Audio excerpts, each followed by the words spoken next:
Discuss eternal wretchedness again and how people, when they had who was considered the greatest mathematician of his time, according to people's perception and the way they linguistically express themselves, he didn't say it was great math. He said it was the humility of humble understanding of eternity through his faith in infinite glory. That's what Pascal said. People referred to him as the greatest mathematician of his time. I was like, no. If you have humility and you understand eternity through the gift of infinite glory, the greatness is the gift of your life from infinite glory, right? So thinking that it's like Bruce Lee talked about by reading Krishnamurti, you'll sit there and do like Raj's character on the Big Bang Theory with Regina King. I discovered the moon, right? So you're like sitting there going, we discovered it, right? Oh, you looked up for a change. And so when you guys got to get that understanding, that humility, okay, that your life is a precious gift given to you by the glory of God, right? So that means Adolf Hitler gets the same preciousness of the gift of life as Mohammed Mecca. Okay. Chiang Kai-shek gets the same preciousness of the gift of life of Jesus Christ of Nazareth, right? Only one is reflecting the preciousness and the beauty and the power and the glory and the immaculate, just amazing, beautiful essence of the gift, and one is destroying other people's gift because they're selfish and think their gift is better than other people's, right? And that's what's discussed in the Gospels that's misinterpreted and understood by people that are not a part of the Gospels. Okay, they sit there and they think they can debate comic books. Okay, if your faith is not based on reality, it's not faith, you're just calling it that. Like your money, your time is money. That's not true. Okay. We've had time on planet Earth way before you assholes invented money to manipulate people to feel powerful. Okay? Do you understand?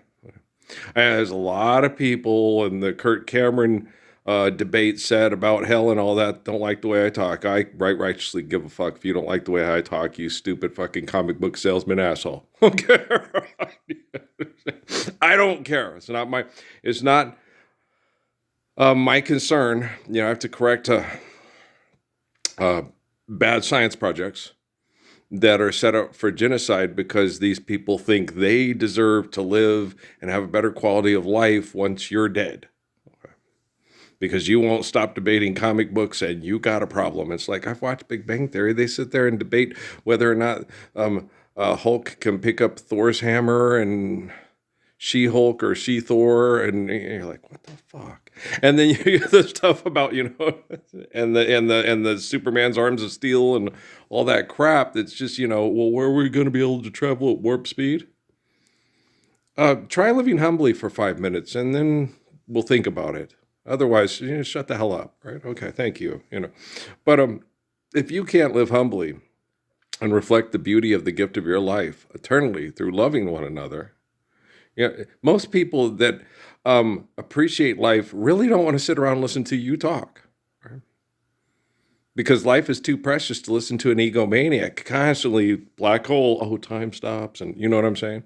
Like with me, with my poor wives. I got to the point where it's like, besides you, and you, is there anything else you want to talk about? Well, I don't want to talk then. I don't give a fuck who's having sex with Kim Kardashian.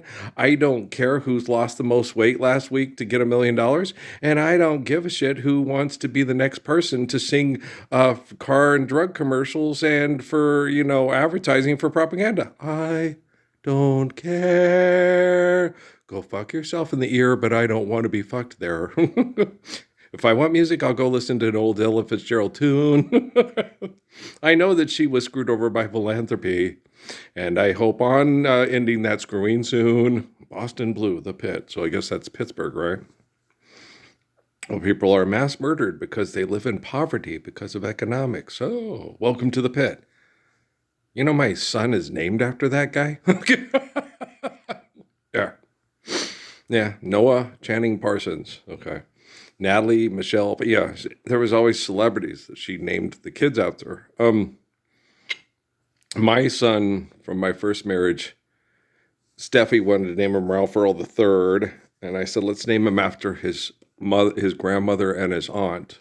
Okay, Patricia and Patrice. Let's name him Patrick Earl. You can name him Earl. We'll have Earl as his middle name, but not Ralph Earl the Third. Okay. Thank you, Patrick. You're welcome, Patrick. Yes, okay. You know, so it costs like a $350 phone bill talking her out of it, you know.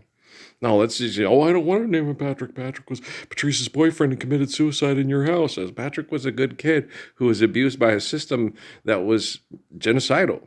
Okay. If you don't know why somebody committed suicide, I don't judge them, you know. Well, I don't want my, your son's going to feel that way whether you want him to or not, because we're not living the Lord's Prayer. So people are going to feel suicidal and homicidal all at the same time until we are living truthfully and faithfully. It's just the way it is. Okay. And go get a video game. I'm going to kill something. I'm going to shoot something. Grand Theft Auto, Assassin's Creed, Call of Duty. We got to beat them. They're bad. We're good. When you're a Jet for life. Too damn bad. They haven't had a good football time for how many years? I'm just kidding. Since Mark Sanchez was the quarterback and took them to the playoffs. I'm just kidding. But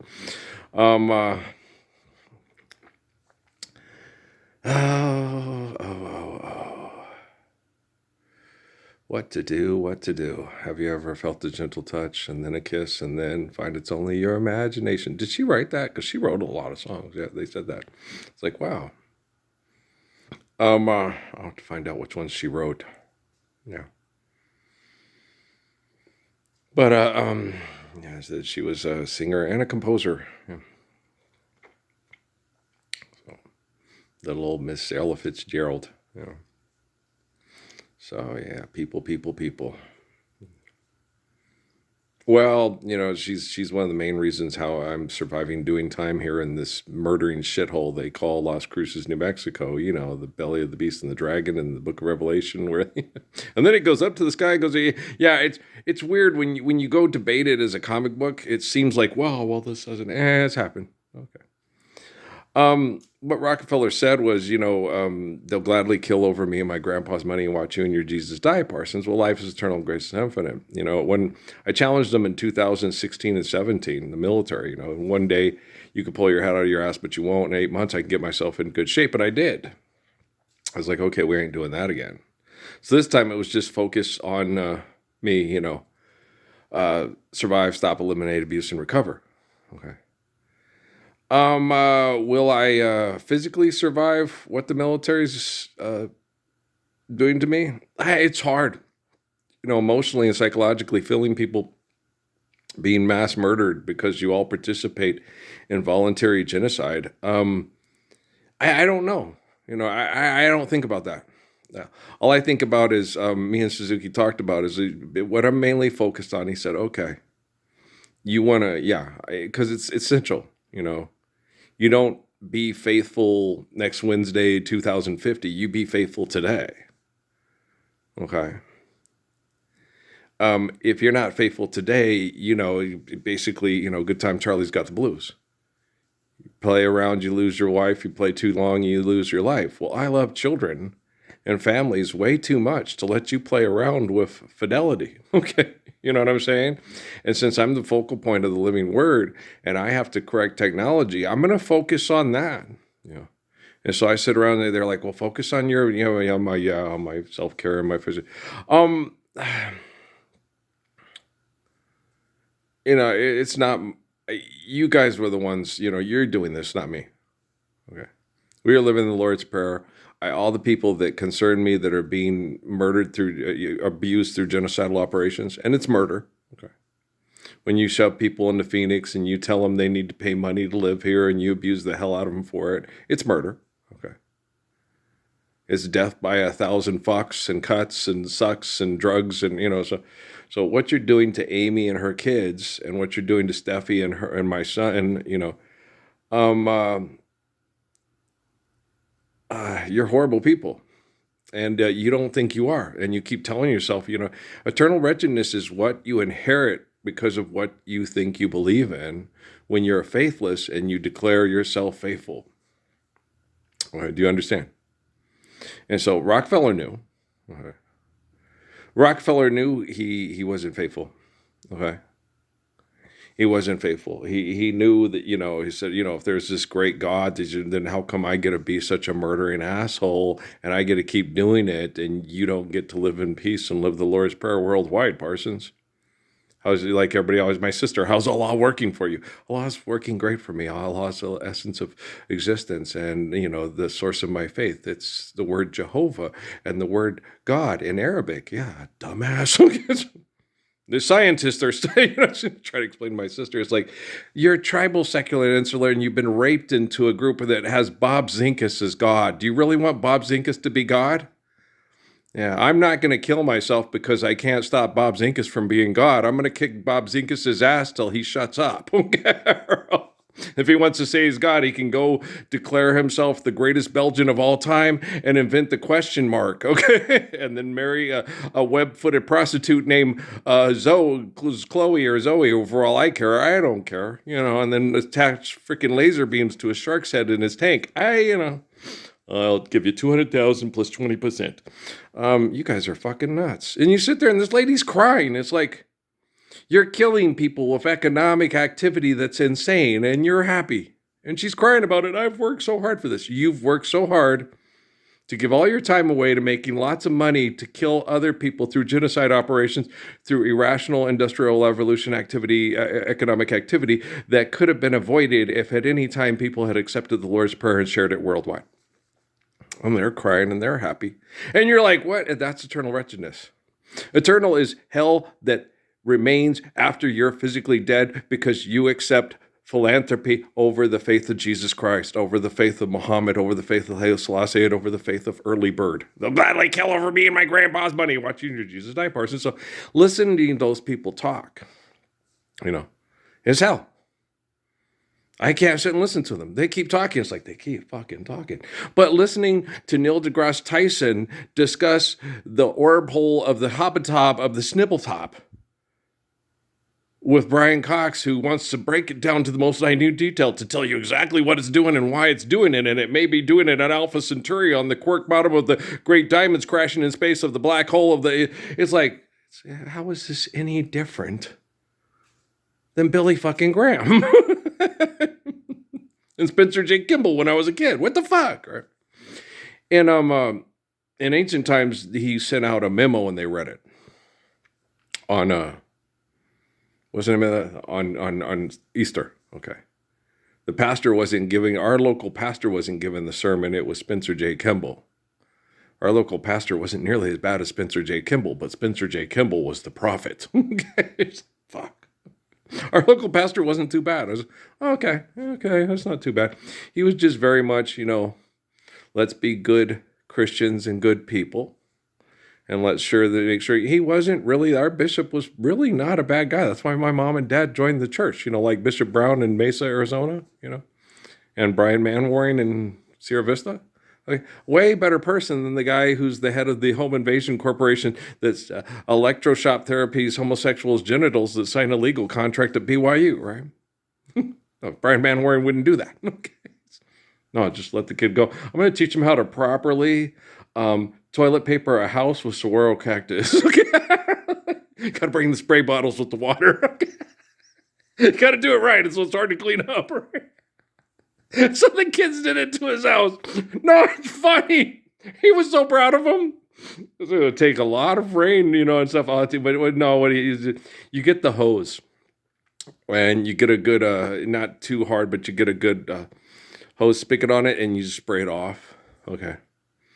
And it's, it's toilet paper. Make sure you get the biodegradable the Scott tissue and don't use the Charmin stuff. That stuff gooey and sticks forever. Make sure you use the stuff that's skeptic safe and septic safe. If you're going to toilet paper a house, make it funny, but don't make it cruel and unusual. And don't do anything to the saguaro cactus. All it does for you is provide oxygen. And, so, Earl... You know what I'm saying? So, no, it's funny. No, he's a good kid. Yeah. Little Brian Manwaring. He has some genetic connections to the male line of a man named Crazy Horse. Manwaring. Okay, yeah. And so yeah, I'm sitting there going, "What is a Manwaring?" Yeah. So he has a lot of things. He has some relations to those people. So he's a good man. Okay. I like him a lot. I've met a lot of good people. I haven't met as many bad people because they have the good people come and talk to me, like Babaker and Brian Manwar and stuff, and the bad people sit and watch me from this. So I don't meet the bad people. Me and David Rockefeller have talked from him watching me with his child molesting, mind raping murders at Fort Huachuca. And old Mister, I'm a rocket scientist, you're a liar. But we don't, he's one of the, and he's, he's the one that they'll gladly kill over me and my grandpa's money and watch it. So he's no David Rockefeller. He's just an asshole who wants to masturbate to Natalie being naked and being talked into doing things sexually with a hot kid with a British accent on Messenger on Facebook. Okay, assholes. I know.